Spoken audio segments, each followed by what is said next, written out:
প্রিয় লাবণ্য, তুমি আচমকাই আমার ঘরে ঢুকে ঘরকে অগোছালো করো। তোমার দিকে আমি আশ্চর্যভাবে দেখি আর হাত মুঠো করি। আমি বেসরকারি কবি ও শ্রুতে গা ভাসাই, কিন্তু তুমি লেগে থাকো সেই অনিচ্ছায় হওয়া আদরের বাজে। তুমি ইহা স্বীকার করলে আমার বুক ফাটিয়া যায়, সে আহ্লাদে মেতে উঠলে হিংসে অঙ্গ জ্বালিয়া যায়। আমি শুধু চেয়ে দেখতে থাকি তোমার স্পর্ধাকে, শুধু তোমাকে।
আশা করি বেশিক্ষণ অপেক্ষা করায়নি।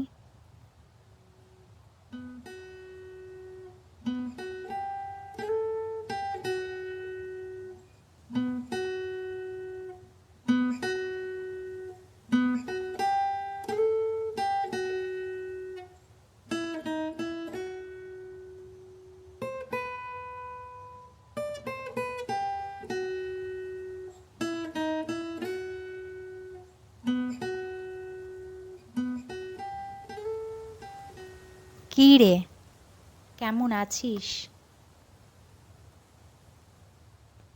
তুই চা কবে থেকে খাওয়া শুরু করলি?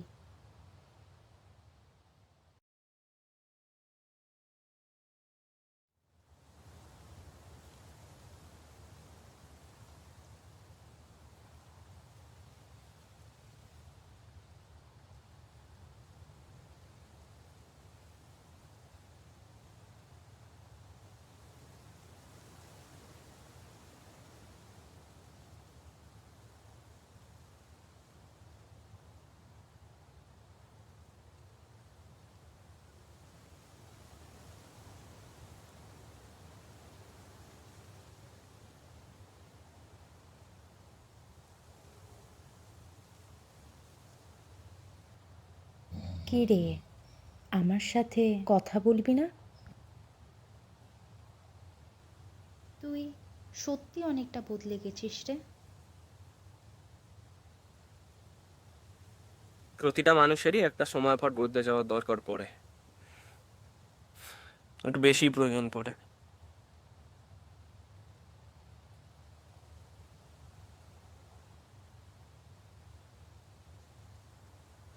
বাবা, বড়দের মতো কথা বলছিস। যাক, গিয়ে তাও তো কথা বললি, না হলে তো সেই ইগোতে মাখানো নিস্তব্ধতা। ইগো? আমি ইগো দেখাচ্ছি? আমি? আহ, রেগে যাচ্ছিস কেন? আমি তো এমনি বললাম। তোদের তো সব বুকে ছুঁড়ে মারা কথাগুলোই এমনি হয়ে যায়, ভ্যালুলেস হয়ে যাওয়াটা স্বাভাবিক। মানুষটাও তো সেই রকমই। এটা বলতে পারলি আমাকে? আমি তোর কথা ভাবি না? সত্যি খবর নিলে অন্তত এতদিনে একটা খোঁজ নিতিস। না, তাছাড়া তোরা তো সব ব্যস্ত মানুষ, সময়ের অনেক দাম। যেখানে প্রফিট নেই সেখানে থরিয়ে নিয়ে ইনভেস্ট করবি? থাক রে, অনেক চিনেছি, অনেক বুঝেছি, আর কিছু বোঝাতে আসিস না আমায়। তুই অনেকটা বদলে গেছিস রে, আমি চিনতে পারছি না।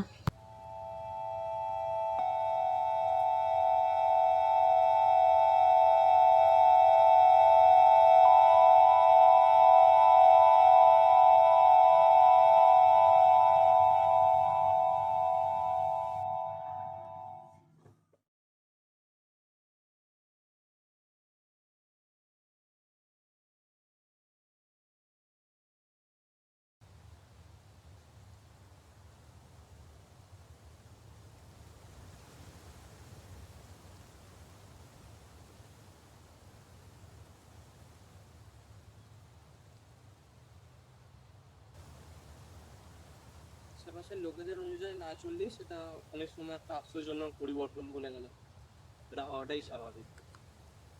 Why should I change? Why should I change for others? I should have to write my own stories, right?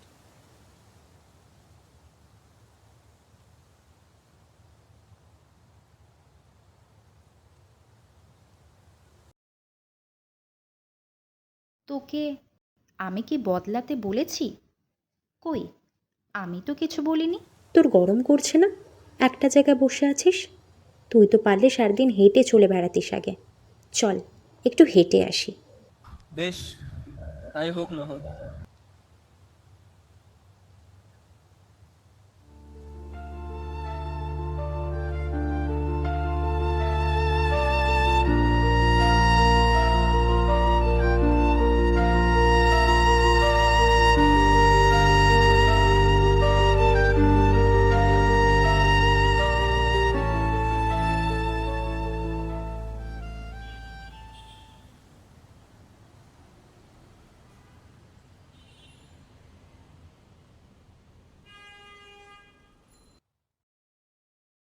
আগুন জলে এই দুই নয়ন ভরে, তাও আমি আবহাওয়া দপ্তরে গিয়ে তোমার বিরুদ্ধে ষড়যন্ত্রে জড়াই না, করি না কোনো মন্তব্য, শুধু শুনি সেই বিরহ সময়কে। আমার ভাষা নয় ভারী ভঙ্গিম, আমি বড্ড সরল, তুলনায় জড়াতে চাই না তোমাকে। আমি শুধু বেঁচে থাকি তাকে মাথায় করে, তার মৃদু স্পর্শ আমাকে উত্তেজিত করে, তার বেদনায় আমি নিজে বন্যায় বিধ্বস্ত হই। হে এক স্বর্গীয় অনুভূতি, তাতে তুমি অজান্তেই এসে হাত বাড়াও, আর আমি বসে থাকি দেখি।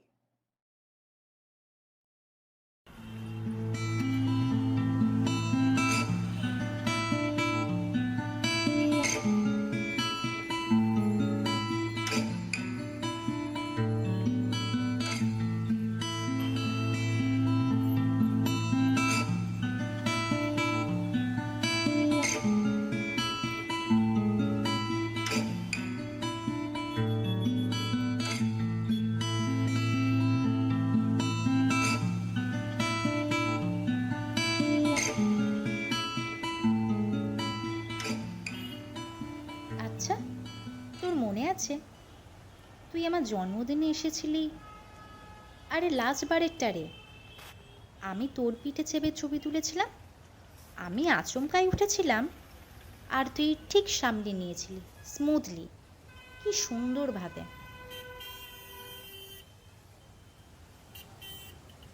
ওটা আবার আমার মায়ের ফোন ছিল, তখন তো ওটা ইউজ করতাম, সেটা আমার হাত থেকে পড়ে যাচ্ছিল। তবে হ্যাঁ, ছবিটা কিন্তু সেই উঠেছিল। আমার ফোনটার জন্য ভালো উঠেছিল রে। দেখতে হবে না কার ফোন, তার থেকেও বড় কথা কার চয়েস। হ্যাঁ, তা অবশ্য ঠিক। তোর মায়ের হাতের মাংসটা জাস্ট এখনও মুখে লেগে আছে। উফ, কি বানাতো, মানে এখনও অবশ্য বানায়। তা একদিন আসতেই তো পারিস। না, মা অবশ্য তোর কথা মাঝে মাঝেই বলছিল। দেখেছিস, কাকিমা এখনও আমাকে ভালোবাসে, খোঁজও নেয়, অ্যাটলিস্ট ভুলে তো যায়নি। তাহলে তোর কাকিমার কথা ভেবেই অন্তত আসতে পারতিস, তাও তো এলি না। আমি নিজেকে নিয়ে খুব ব্যস্ত হয়ে পড়েছিলাম। থাক, ওসব কথা বাদ দে। এতদিন পর এসছি, খাবি বল। একদম বড়দের মতো করে কথা বলবি না। আর আমি এখন একটু ডায়েট করছি, খুশিদির বিয়ে সামনের বছর। পরের বছর বিয়ে, তুই এবছর ডায়েট করছিস? বাবা, তোর এই ন্যাকামোগুলো না সত্যি আমার পরের বছর বিয়ে, এবছর থেকে ডায়েট করছিস, কাল ফুলে যাচ্ছে মানে আমি মোটা। এগুলো না খাওয়া কমিয়ে খুব মোটা হার মানে রোগা। তার মানে কি বলতে চাস, আমি মোটা, তাই তো?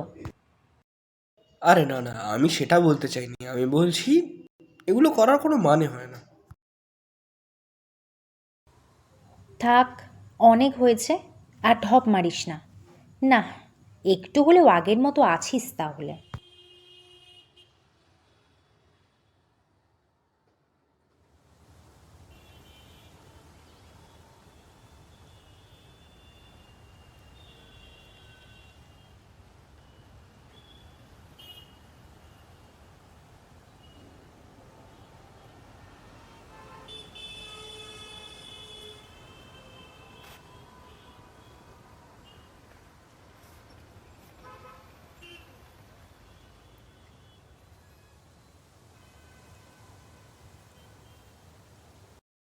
ধাক্কাটা সত্যিই বোঝা যায় না কিভাবে আসে, ধাক্কাটা সত্যিই বোঝা যায় না কিভাবে লাগে।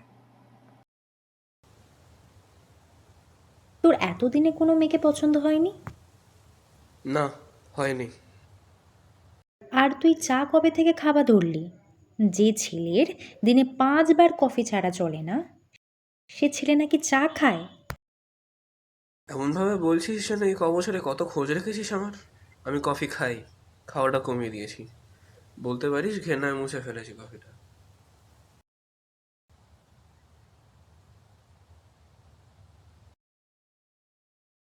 ঘেন্না তো আমার পাওয়া উচিত, তুই কেন পাচ্ছিলি?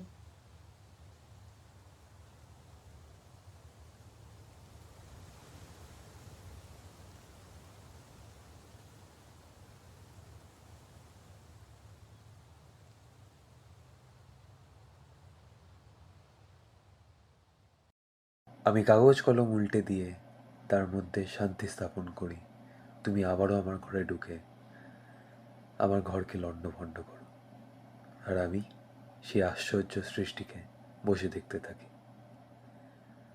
সব ধাক্কা নেওয়া যায় না, সব ধাক্কা সত্যি বোঝা যায় না।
তোমাকে না বলা কথাগুলো যে পত্রে লিখে বসি, তা আজও তোমার কাছে গিয়ে পৌঁছয়নি। তা রয়ে গেছে শুধু আমার বুক ভারী করে, শুধু আমাকে আসার পথ দেখিয়ে। এ পত্র খুব ব্যক্তিগত, খুবই ব্যক্তিগত।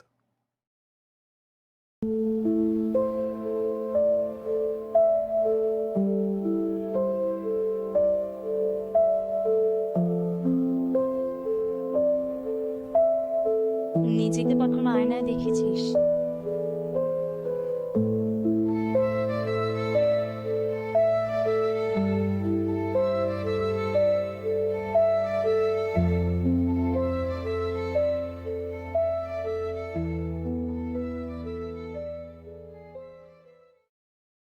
ধাক্কাটা সত্যিই বোঝা যায় না কিভাবে আসে।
আই ডোন্ট বিলিভ দ্যাট এত অহংকার তোর মধ্যে জন্মেছে। সত্যি বলছি, তোর সাথে কথা বলতে ঘেন্না লাগছে। তুই কোথায় ছিলি এতদিন? কই একবারও তো তোর কোনো খোঁজ পেলাম না। আমি কোনো খোঁজ নিইনি। তোর ফোনটা একবারের জন্য খুলে দেখেছিলিস কতবার তোকে আমি ফোন করেছিলাম? আমি কাউকে দুবারের বেশি ফোন করি না। But that day I called you for 5 fucking times. আমি ব্যস্ত ছিলাম। বাহ, এত ব্যস্ত! তুই গোটা 3 বছর একবারের জন্য কল করার সময় হয়নি? আমি ব্যস্ত ছিলাম না নাকি আমি বেকার ভাবিস? আমি কি তোর কাছে কোনো কৈফিয়ত চেয়েছি? বাহ, চাইনি তো। এখন এটা কৈফিয়ত হয়ে গেল। সত্যি তোরা নিজেরা কি সুন্দর গুছিয়ে নিজেদেরকে লোকেদের সামনে তুলে ধরিস বল। আর আমার কোনো কথা শোনার প্রয়োজনে মনে করিস না। আমি যখনই কিছু বলার চেষ্টা করেছি তোদের কাছে সেটা কৈফিয়ত হয়ে গেছে। বাহ, তোদেরই হবে রে সাহালা। আমাদের মতো মানুষগুলোর আস্তে কথা বল, গলা নামিয়ে কথা বল। কেরিয়ারটা বেশি ইম্পর্টেন্ট। আমি কারোর সাথে সেরকম একটা যোগাযোগ রাখছিলাম না। তাই না? আমি পরে নিলয়ের থেকে জানতে পেরেছিলাম যে তুই তাকে কল করে ঘুরতে যাওয়ার প্ল্যান করেছিলিস। এরপরে অনেকবার রিউনাইট করেছিলিস, ইনস্টাতে স্টোরিও শেয়ার করেছিলিস। কই, আমাকে তো একবারের জন্য ডাকিসনি। আসলে কি বলতো, তোরা কোনো দিনের জন্য আমাকে নিজের মনে করিসনি। আমার লাইফ, আমার যাকে ইচ্ছা আমি তাকে। এই কইতে আমি কিন্তু বাদ। একদম ঠিক কথা বলেছিস, জানিস তো। তাহলে বলতো তুই কেন আমার ওরমভাবে ভ্যালুয়েবল ফিল করানোর চেষ্টা করতিস? হ্যাঁ, কেন ওইভাবে আমার কাঁধে মাথা রেখে কাঁদতিস? কেন আমায় জড়িয়ে ধরতিস? বল কেন? ভালো বন্ধু ভাবতাম, তার জন্যই বলতাম। আর আমি বেশি টাইম নিলয়ের সাথে কাটিয়েছি। ও ভালো বন্ধু। হ্যাঁ, সেই জন্যই ওর বুকে মাথা রেখে কোলের মধ্যে ঢুকে শুয়েছিলিস ওর সাথে, তাই তো? তুই কবে দেখবি? তার মানে তুই লুকিয়ে লুকিয়ে আমাদের স্টক করতিস। ছি, এই তোর আমার শিরদাঁড়া নিয়ে কোনো কথা তুলবি না। অ্যাটলিস্ট তোদের থেকে অনেক ভালো বাপের টাকায় গিয়ে ফুটানি মারি না, নিজের পকেটটা সামলে দিয়ে উঠে দাঁড়িয়েছি। তখন আমি ইম্যাচিওর ছিলাম। কি বলতে কি বলে দিয়েছি, আর তুই সেটা নিয়ে মাথা ঘামাচ্ছিস। কই, আমি তো নিলয়ের সাথেও থাকতাম। ও তো কিছুই বলেনি এরকম। ও আর আমি এক নই লাবণ্য। তোরা কোয়েড স্কুলে পড়েছিস, তোদের কাছে এই জিনিসগুলোর মানে আলাদা আর আমার কাছে আলাদা। আচ্ছা, আমি যখন অন্য কোনো মেয়ের সাথে কথা বলতাম, অন্য কোনো মেয়ের সাথে থাকতাম, তখন তো তোর জেলাস ফিল হতো। তখন আমায় থাকতে দিতিস না, তোর খারাপ লাগবে বলে আমিও সেটা বুঝতাম। কিন্তু আমার কথাটা একবার ভেবেছিলিস আমার খারাপ লাগবে কিনা, আমার সেটা বাজে লাগবে কিনা, আমি জেলাস ফিল করবো কিনা? কোনো দিন ভাবিসনি। একদম চুপ। আমার যা ইচ্ছা আমি তাই করব। তোর কোনো রাইটস নেই। আমার যা ইচ্ছা আমি তার সাথে থাকবো, কথা বলবো। আমার স্পেসে নাক গলাচ্ছিস কেন? তোর বল, সালা ভুলটা আমারই, তোকে আমি চিনতে পারিনি। নোংরা ছেলে, তুইও অনেকটা বদলে গেছিস। Why should I change, huh? Why should I change for others? It's my fucking life. I gonna write it by myself. তোর মতো সেলফিশ আমি কাউকে দেখিনি। কি বললি তুই?